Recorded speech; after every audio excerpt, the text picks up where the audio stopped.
Amém, meus irmãos. Mateus, capítulo de número 1, versículo 1. Quem tem medo do escuro? Essa é uma pergunta interessante, né? Quem tem medo do escuro? Acredito que as crianças, quando são bem pequenas, têm medo, né? Às vezes algum adulto também, né? Escuridão é algo, irmãos, que nunca é bom. Exceto para dormir, né? Na hora que você está cansado, então um quarto bem escuro vem a calhar bem, né? Principalmente os irmãos aí que trabalham na usina, o Michael, o Edson, um quartinho bem escuro ajuda, né? Vocês que fazem o processo de rodar turno. Mas agora, no geral, a escuridão é algo terrível. Vocês já perceberam, já pararam para pensar, quando acaba a energia, não dá um desespero, uma aflição? Primeira coisa que você pensa é o quê? Eu pegar meu celular e vou ligar lá para a CPFL, não é possível. Uma conta de luz tão cara como essa para a gente ficar sem energia, dá uma aflição. Cai sinal de internet, vira um verdadeiro caos. A escuridão é algo que é terrível. E a grande verdade é que causa em nós até uma certa ansiedade. Viver na escuridão, estar na escuridão, é algo que nos causa uma ansiedade, nos causa uma aflição.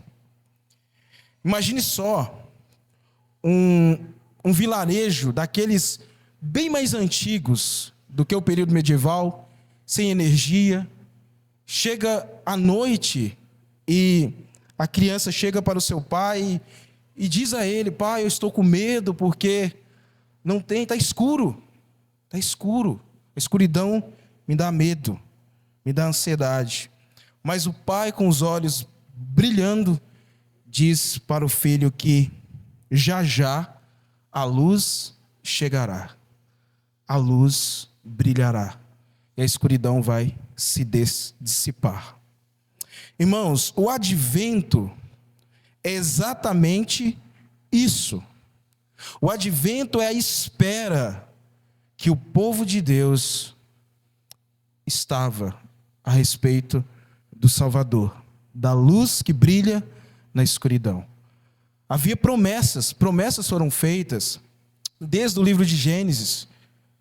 Promessas foram feitas a Abraão, promessas foram feitas a Davi. E o povo aguardava uma luz que viria, um libertador, que viria tirar eles da escravidão, da escuridão. Eles estavam cativos por causa do pecado. Isso trouxe para eles escuridão, trevas. Exatamente isso que é o pecado. Então havia uma ansiedade. E é interessante que os evangelhos, Mateus, Lucas e João, eles trazem umas perspectivas diferentes a respeito da vinda de Cristo. É interessante que Mateus nos lembra das promessas. Lucas nos revela Deus entrando no tempo. E João abre o céu e nos mostra a luz eterna se fazendo carne. Isso é muito interessante. E nós iremos passar por esses evangelhos hoje. Nós já passamos pelo livro de Gênesis, as promessas ali em Gênesis. Nós vimos também os profetas. E agora nós chegamos nos evangelhos. E nos evangelhos, meus irmãos, é onde a coisa acontece. É nos evangelhos que a luz chega. A tão aguardada luz que aquele povo estava imerso em escuridão. Imagine só que o povo de Israel, por causa, obviamente, da sua desobediência, passou por muitos apuros. Vocês lembram que eles ficaram cativos no Egito muitos anos. E Deus ouviu a voz, o clamor deles e os libertou do Egito.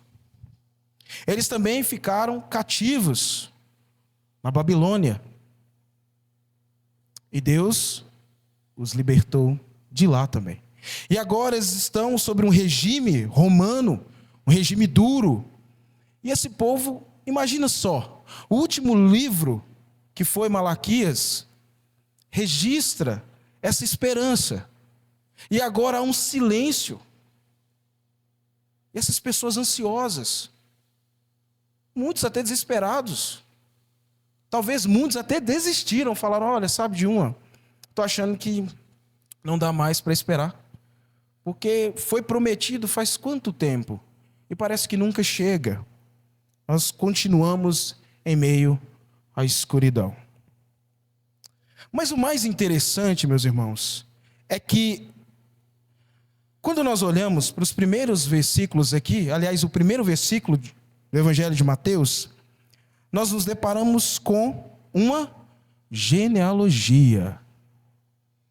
E talvez você até dê uma risada interna aí, porque eu pelo menos lembro quando a minha professora pediu para me fazer uma árvore genealógica.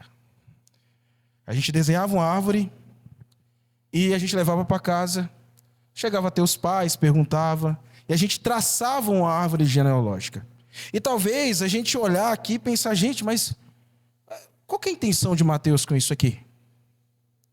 Porque não faz sentido, né? Já começa o seu livro com a genealogia interminável.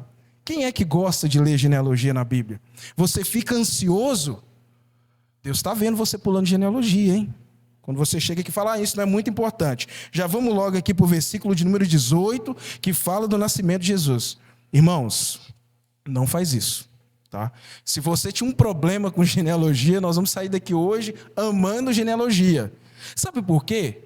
Porque é interessante, né? Hoje em dia a gente vê muitas pessoas correndo atrás eu fugi até o nome agora, da cidadania. Pronto. Já viu? O pessoal fala assim: eu descobri pela minha genealogia que eu tenho cidadania italiana. Então vou lá aproveitar, né? Fazer umas viagens para a Itália. Quem sabe até morar lá. Buscar uma vida melhor. Então a genealogia, ela é muito importante, porque ela diz algo a respeito de você. Diz de onde você veio. Diz se você carrega um nome. Talvez você carregue uma descendência de um rei. Quem sabe você, ao traçar a sua genealogia, você descubra que você é descendente do rei Henrique VIII. Já imaginou que beleza? Só que não vai ganhar muita coisa com isso, não. É bem verdade. Está muito distante, né? Mas aqui, irmãos, quando Mateus coloca uma genealogia aqui, ele nos está afirmando algo. Veja só os primeiros versículos. Livro da genealogia de Jesus Cristo, filho de Abraão. O que quer dizer isso? Vocês lembram quando foi prometido a Abraão que da descendência dele, através da descendência dele, Deus abençoaria todas as famílias da terra? E é interessante que por muito tempo as pessoas, eu lia esse trecho e pensava assim: através de Abraão. Na verdade, não é necessariamente Abraão. Abraão foi quem foi o escolhido por Deus para iniciar essa geração especial. Só que é alguém que viria dentro da descendência dele. Então havia uma promessa. As pessoas sabiam dessa promessa, os judeus sabiam disso. E é por isso que eles aguardavam. Eles já estavam cansados, com certeza, de serem levados cativos. Eles estavam cansados. Eles queriam um libertador, alguém que chegasse e libertasse-os dessa condição. E por que filho de Davi? Porque Cristo vem de uma descendência humana de um rei. Porque haveria de um rei assentar-se no trono e reinaria perpetuamente. Reinaria para sempre. É por isso que Mateus, que escreve para os seus compatriotas judeus, chega para eles e diz assim: gente, sabe aquela notícia que vocês estavam aguardando com expectativa? Chegou. Sabe aquelas promessas que foram feitas para Abraão? Vão se cumprir, Vão se cumprir através da vida desse menino, dessa criança. Sabe o rei tão aguardado? O rei perfeito? Ele está entre nós. Irmãos, isso é muito importante. Mateus não poderia ter começado de outro jeito. É por isso que a palavra de Deus ela é inspirada. Porque se nós lermos de maneira rápida, sem nos atentarmos para esses detalhes, nós acabamos entrando aqui, o nascimento de Jesus Cristo, mas ok. E lembra que ele está escrevendo para um público que sabia dessas promessas. Eles estavam aguardando. Então ele já introduz, dizendo para eles o seguinte: ao enviar Jesus Cristo ao mundo, Deus cumpre todas as suas promessas através do seu Filho. Sabe aquelas promessas que vocês estão aguardando? Deus cumpre através de Jesus Cristo. Meus irmãos, Jesus é a nossa garantia. Nós, um povo que andava à margem, na escuridão, nós, gentios de nascimento, longe das promessas, mas um detalhe muito crucial se torna luz para nós. Porque quando foi prometido para Abraão que todas as famílias da terra seriam abençoadas. E Cristo ele vem para dissipar a nossa escravidão do pecado. É através desse homem, nascido da linhagem de Abraão e Davi, concebido pelo Espírito, que viveu, morreu na cruz e ressuscitou, cumprindo perfeitamente o que nós não poderíamos cumprir. A genealogia, irmãos, é muito preciosa para nós. Sabe por quê? Porque se Cristo não é da linhagem de Abraão, então ele não é o prometido. É por isso que quando Mateus, o evangelista, traz essa lista enorme para nós, e é interessante que essa lista não é exaustiva.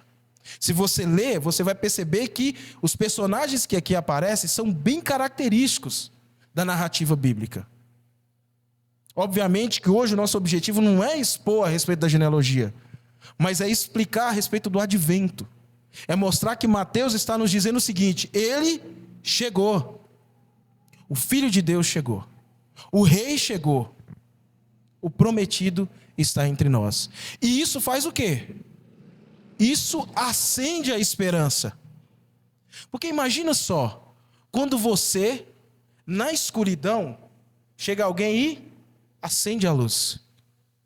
Isso não é maravilhoso? Não é maravilhoso poder ver? Imagina um cego que começa a ver. Nós estávamos cegos em nossos delitos e pecados e ele veio nos trazer luz.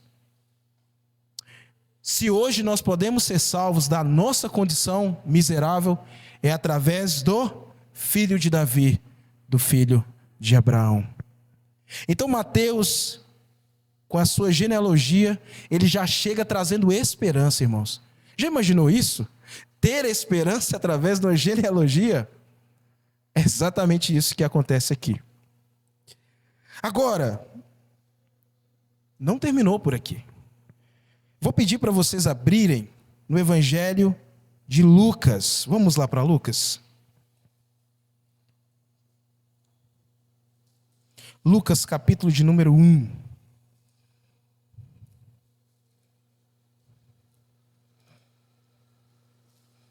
Lucas, capítulo de número 1, a partir do versículo 31.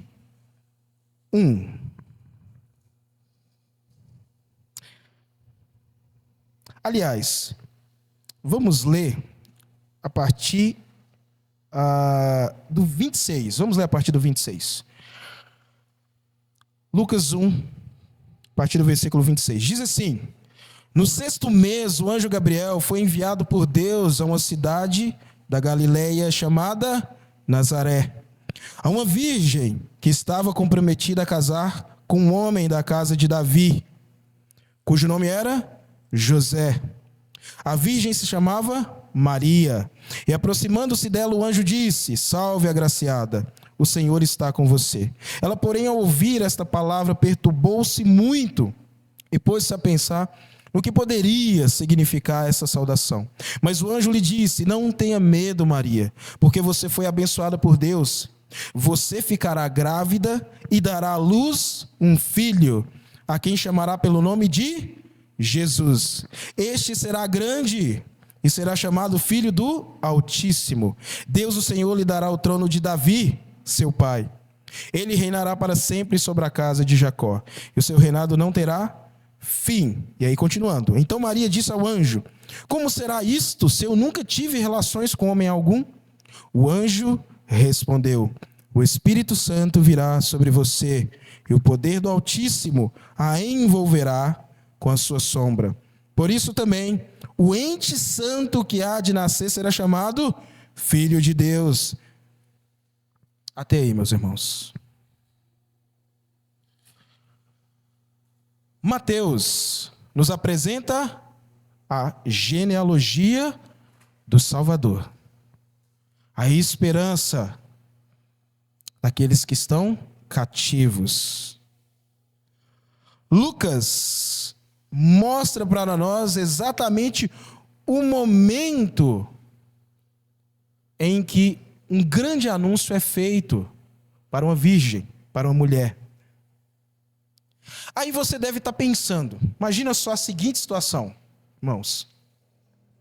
Um anjo chega a uma mulher chamada Maria e anuncia que ela geraria um filho.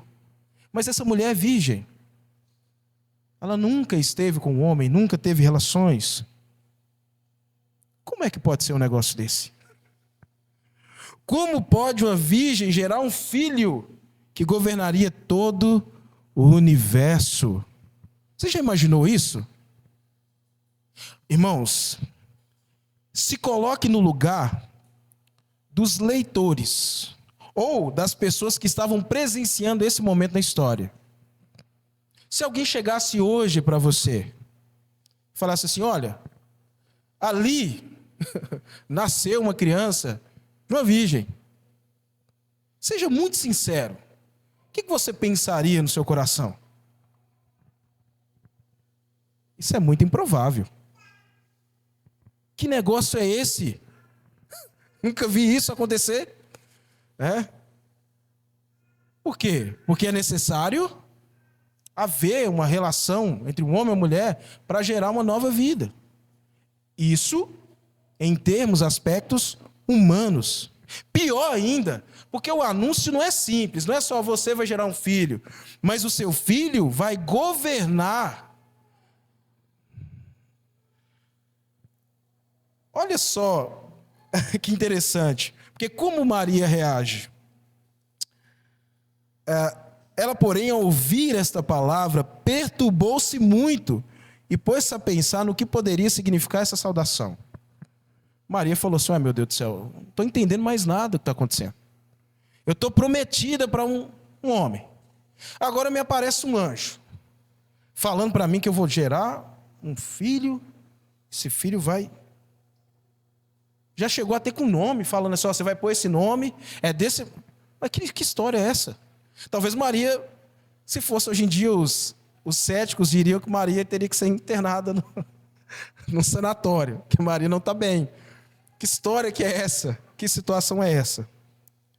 Mas, irmãos, você percebe que ao chegar um pouco mais à leitura, o que a gente percebe? Que essa concepção, ela não será natural. Não é uma concepção comum. E nem poderia ser. Porque como que um homem que nasce em pecado, ou de uma relação sexual pecaminosa, poderia se tornar um salvador? Não poderia. Então o anjo deixa bem claro que esse filho nasceria de uma maneira sobrenatural. E isso, irmãos, é uma maravilha. Porque veja só como Deus trabalha. É interessante como Deus trabalha. Deus trabalha de maneiras especiais. Deus vai até uma virgem. Quem que é essa mulher?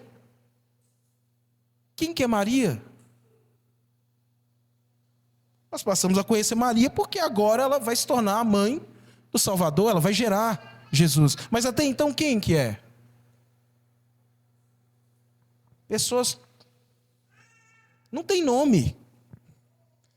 Porque normalmente o que as pessoas esperam? Um rei tem que vir exclusivamente de alguém que está lá no palácio, né? E mesmo assim ainda tem que acontecer o quê? Para alguém entrar no reinado, alguém tem que morrer.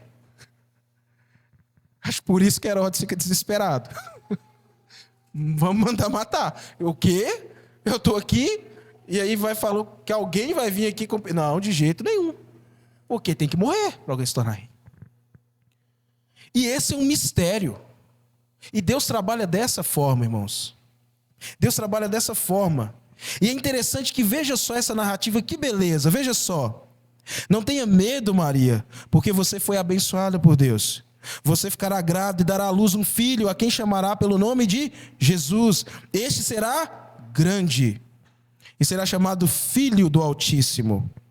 Deus, o Senhor, lhe dará o trono de Davi. Olha só Lucas aqui de novo trazendo para nós, seu pai.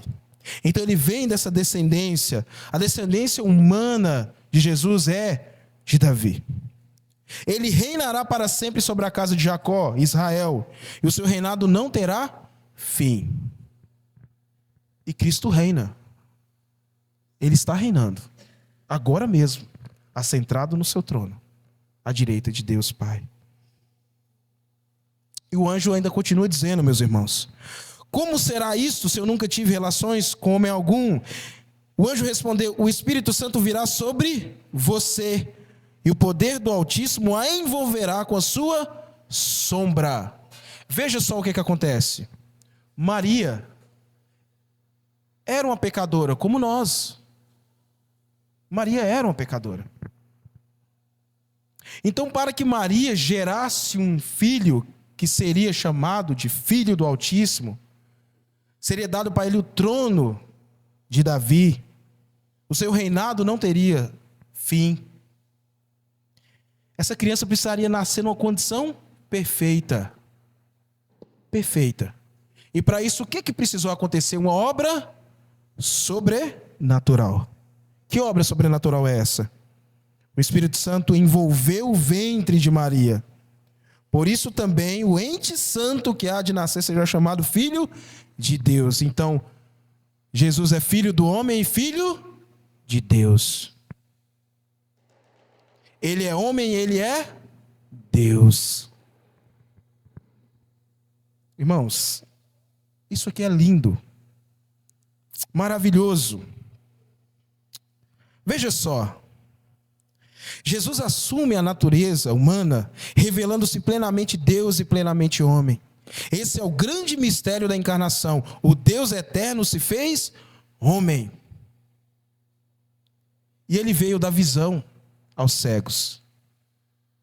Os cegos físicos e os cegos espirituais. Quem que estava cego espiritualmente, irmãos? Quem que estava perdido? Quem que estava caminhando em escuridão? Nós. Imersos nos nossos pecados. Perdidos. Alheios à vida eterna. Miseráveis. E aí Deus, o Pai, envia o Filho para nascer em condições especiais para ser o Salvador dos cegos, para libertar os cativos, quebrar as correntes do pecado e nos trazer das trevas para a sua luz.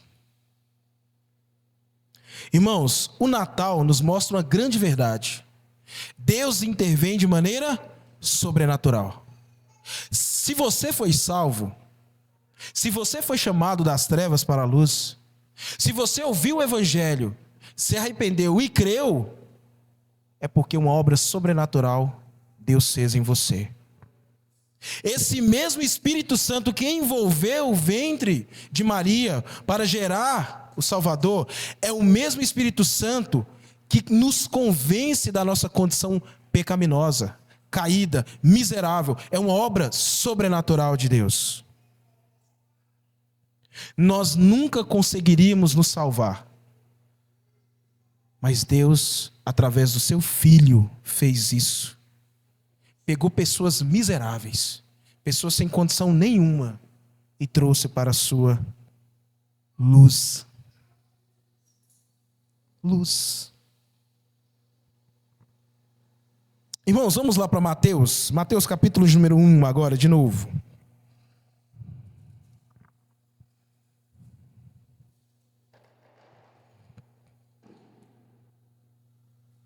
Mateus 1, a partir do verso 20.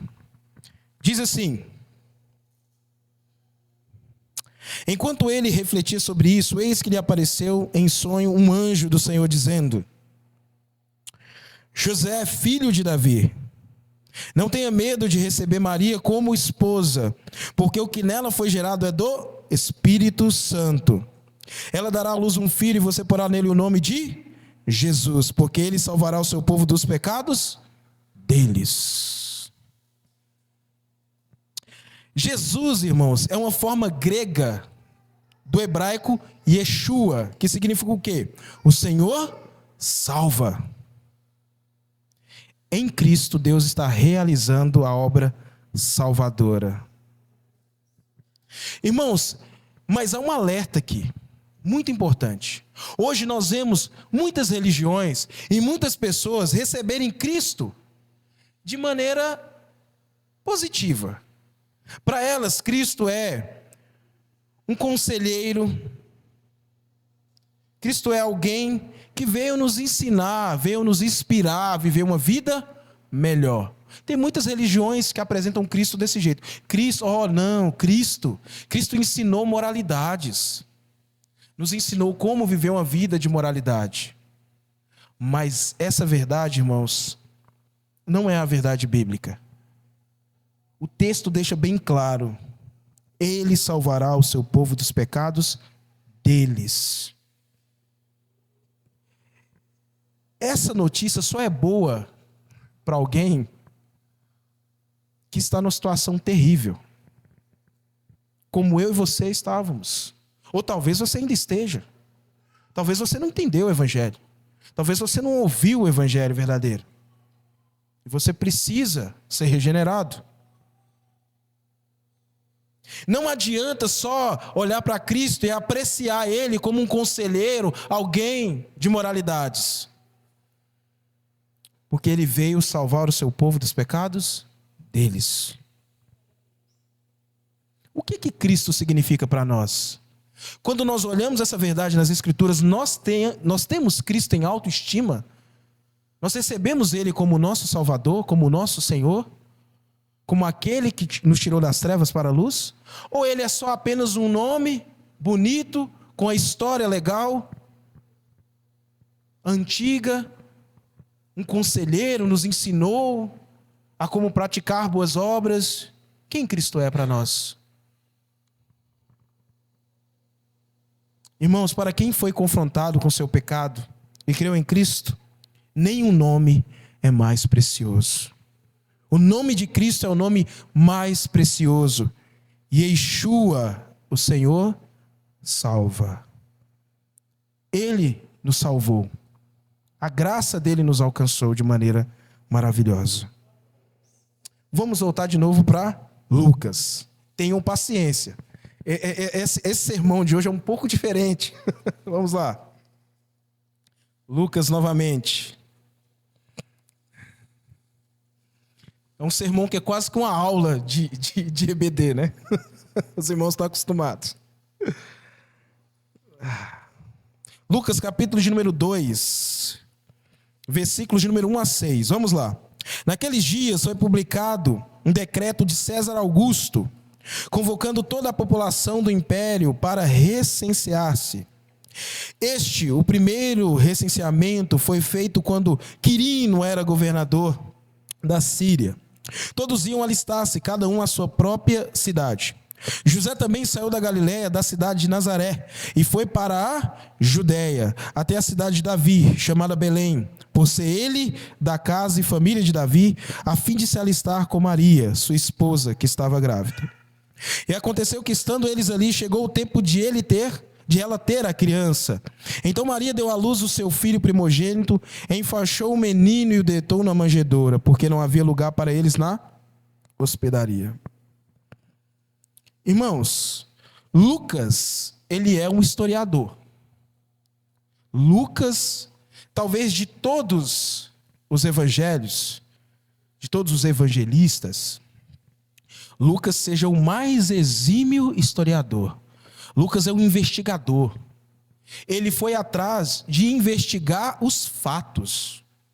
Sabe aquela história que as pessoas falam? Eu quero saber dos fatos.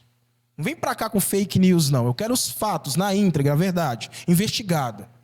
Esse é Lucas. Se a gente voltar, não precisa, né? Se a gente voltar no capítulo de número 1, versículo de número 1, olha que interessante. Visto que muitos já empreenderam uma narração coordenada dos fatos que entre nós se realizaram, veja só os fatos que entre nós se realizaram, conforme nos transmitiram os que desde o princípio foram deles testemunhas oculares e ministros da palavra. Igualmente a mim pareceu bem, depois de cuidadosa investigação de tudo desde a sua origem, dar-lhe por escrito, excelentíssimo Teófilo, uma exposição em ordem, para que você tenha plena certeza das verdades que foi instruir. Irmãos, bem provável que você leu Lucas, passou aqui por cima, aqui, né? Você está rindo, mas eu sei que você fez isso, eu também já fiz.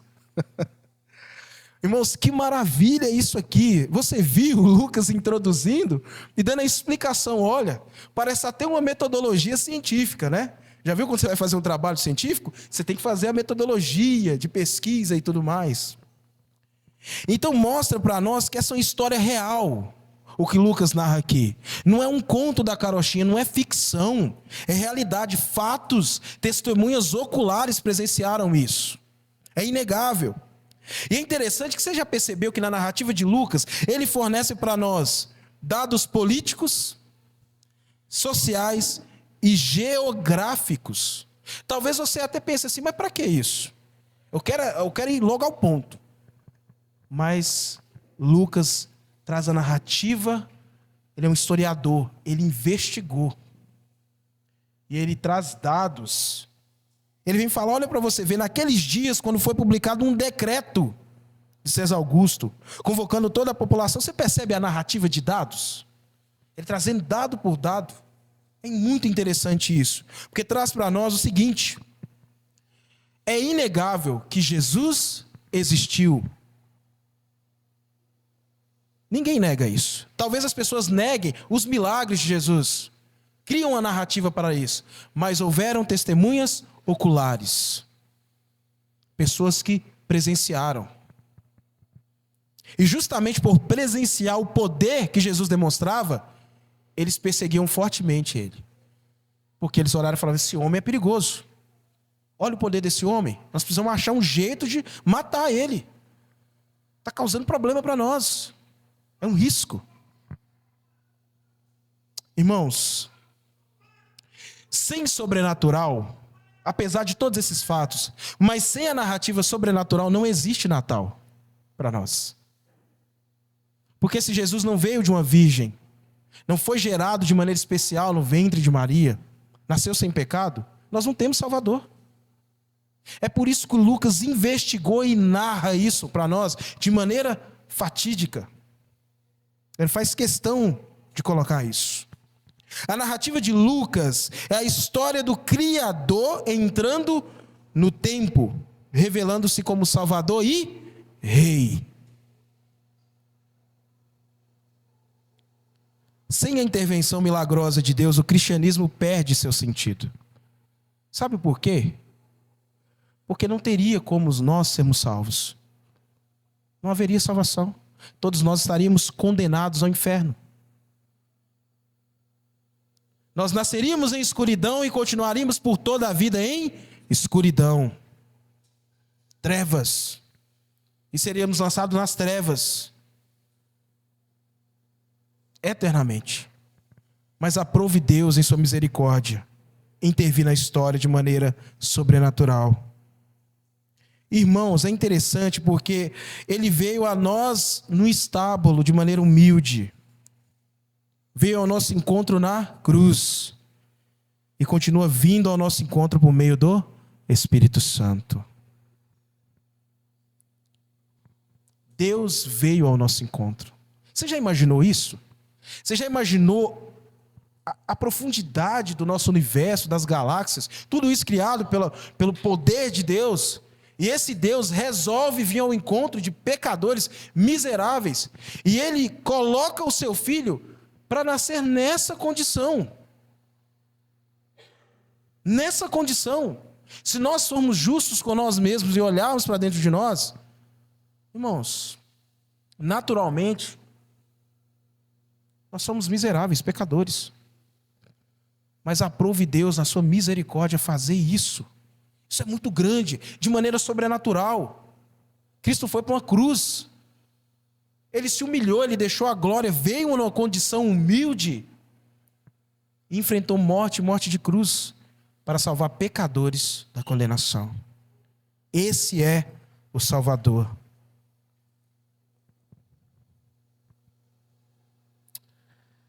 Irmãos, agora nós estamos caminhando para o final. Uma coisa muito interessante aqui também é que em Lucas, um pouco mais à frente, nós vemos uma narrativa dos pastores e os anjos. Veja só, a partir do versículo de número 8. Havia naquela mesma região pastores que viviam nos campos e guardavam seus rebanhos durante as vigílias da noite. E o anjo do Senhor desceu aonde eles estavam, e a glória do Senhor brilhou ao redor deles, e ficaram tomados de grande temor. O anjo, porém, lhes disse: não tenham medo, estou aqui para lhes trazer boa nova, de grande alegria, que será para todo o povo. É que hoje na cidade de Davi lhe nasceu o Salvador, que é Cristo, o Senhor. E isso servirá a vocês de sinal. Vocês encontrarão uma criança envolta em faixas e deitada em manjedoura. E de repente apareceu com o anjo a multidão do exército celestial, louvando a Deus e dizendo: glória a Deus nas maiores alturas, e paz na terra entre os homens, a quem Ele quer bem. Quando os anjos se afastaram deles e voltaram para o céu, os pastores disseram uns aos outros: vamos até Belém e vejamos os acontecimentos que o Senhor nos deu a conhecer. Foram depressa e encontraram Maria e José e a criança deitada na manjedoura. E vendo isso, divulgaram o que lhes tinha sido dito a respeito deste menino. Todos os que ouviram se admiraram das coisas relatadas pelos pastores. É interessante que o anjo dá notícia a pastores de rebanho. Não é no palácio que a notícia chega. Vocês perceberam isso? Não é no palácio que a notícia chega, irmãos. Chega para pastores de rebanho, homens simples. Eles receberam essa notícia, eles não duvidaram. O que eles disseram? Vamos lá ver isso que está acontecendo. É interessante que esses homens, pastores, eles caminharam até aquele local do nascimento de Jesus. E quando eles viram aquilo, eles não duvidaram. Qual que foi a reação deles? E vendo isso, divulgaram o que lhes tinha sido dito a respeito deste menino. Esses homens ouviram as boas novas. E eles chegaram até o local, eles foram transformados por essas boas novas. E sabe o que eles fizeram logo em seguida? Anunciaram as boas novas. Jesus Cristo veio ao encontro de nós, pecadores. E Ele veio ao encontro. Aqueles homens ouviram a notícia do Evangelho e se disporam a ir até onde Jesus tinha nascido.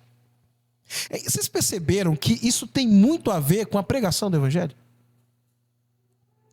Você ouve o Evangelho, você recebe o Evangelho, você crê e você anuncia o Evangelho. Sabe por quê, irmãos? Porque é impossível alguém que ouviu sobre a Boa Nova, é impossível alguém que estava nas trevas e agora está na luz, simplesmente olhar para trás, ver seus irmãos, familiares nas trevas e dar de ombros. É impossível alguém que estava faminto receber a oportunidade de se assentar na mesa e não olhar para aqueles que estão fora da mesa. É impossível guardar algo tão precioso como o Evangelho. Isso nos ensina algo muito precioso. O Natal ganha vida para os humildes, miseráveis como eu e você. E o que nós fazemos com essa notícia? Nós compartilhamos. Natal é mesa, é compartilhar juntos a notícia que o Salvador chegou. Se você tinha um medo de evangelizar, esses pastores nem se importaram. O que esses pastores fizeram? Vamos sair e contar para todo mundo. Essa boa nova aí, isso aí é bom demais.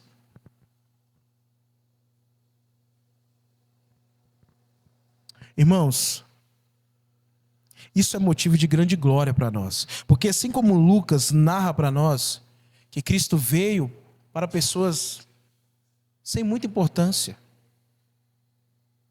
pessoas que estavam doentes, fracassadas, uma vida imersa em pecado. Não veio para justos ou aqueles que se consideram justos, pelo contrário, pecadores como eu e você, pessoas sem perspectiva, na escuridão, pessoas como aquela criança da história inicial, que é o medo do escuro, desesperadas, e que agora recebe a luz. Nós podemos ver agora, a nossa cegueira foi desfeita. Por último, abra lá em João, capítulo número 1, versículo 5.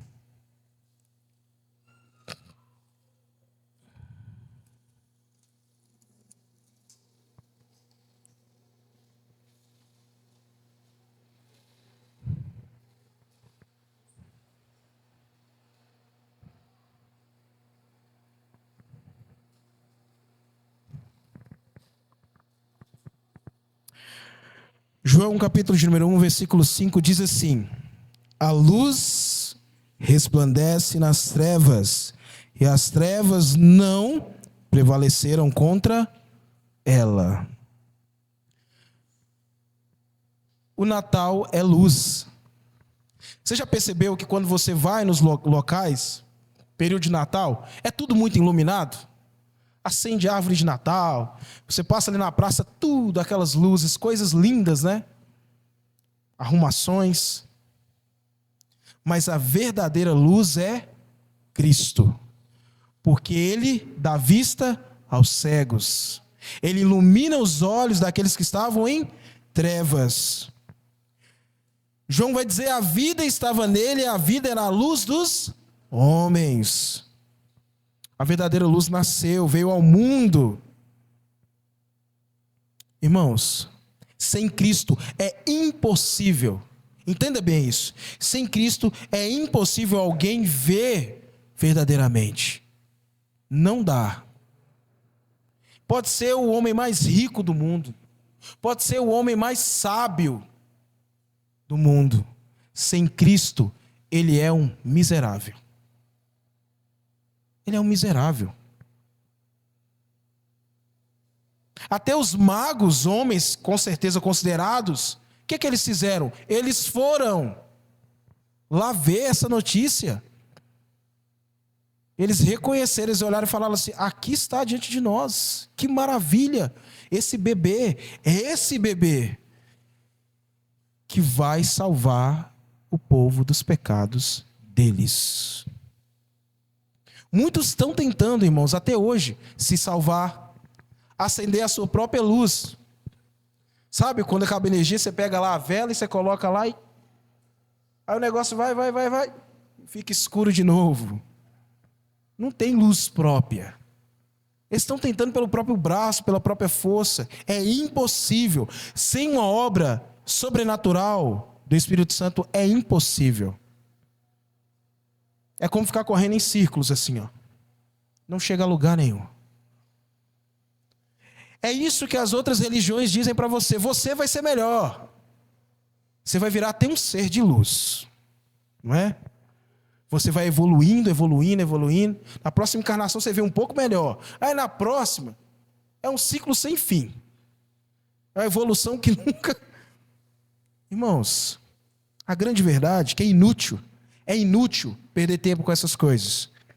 A verdadeira luz, que é vida para nós. Nós estávamos mortos em nossos delitos e pecados, como Efésios vai dizer.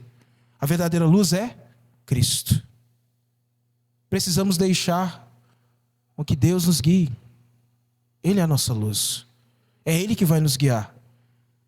É loucura, irmãos, tentar fazer da própria forma, do próprio jeito. É loucura. É loucura. Por natureza, não percebemos que estamos no escuro. Achamos que tudo vai bem. Não é isso? Nós não achamos muitas vezes que tudo vai bem? Eu tenho um conforto familiar, vida tranquila, está tudo bem. Não preciso de nada. Será? E quando o pecado arromba a sua porta? Entra na sua casa e faz uma bagaceira, escancara. Porque às vezes o pecado está lá escondidinho, não está? E quando ele escancara para você a sua miséria? O que você vai fazer? Você vai correr no colchão, catar seus dólares lá? É isso que esses políticos que estão aí vão fazer, homens poderosos? Eles vão fazer isso? Eles vão comprar a salvação deles? Eles vão definhar com o seu dinheiro, com tudo isso. Mas Cristo veio para aqueles que necessitam, Ele veio para aqueles que sabem que estão doentes. A pergunta é: você já enxergou a doença do pecado em sua vida? Você já enxergou a escuridão que você anda? Se não, você precisa urgentemente correr para a luz, que é Cristo. Irmãos, nós só valorizamos a luz quando percebemos que estamos na escuridão. Não é verdade? É verdade. Nós estamos valorizando essa luz que está aqui? A grande verdade é que não. Que bom que está iluminando. Mas deixa eu só dar um apagão aqui. Como é que acontece? Fica todo mundo sem saber. Não dá nem para dar um passo para o lado. Você vai esbarrar na pessoa. Você fica cego de tudo. E aí você passa a valorizar a luz. É assim os homens miseráveis. É somente pela pregação do evangelho que eles ouvem que são pecadores. E que é uma luz que pode dissipar essas trevas, tirá-los da escuridão, que é Cristo. E essa iluminação, irmãos, é obra do Espírito Santo. Esse é o Natal. Jesus entrou no mundo. Ele é a luz que brilha na escuridão.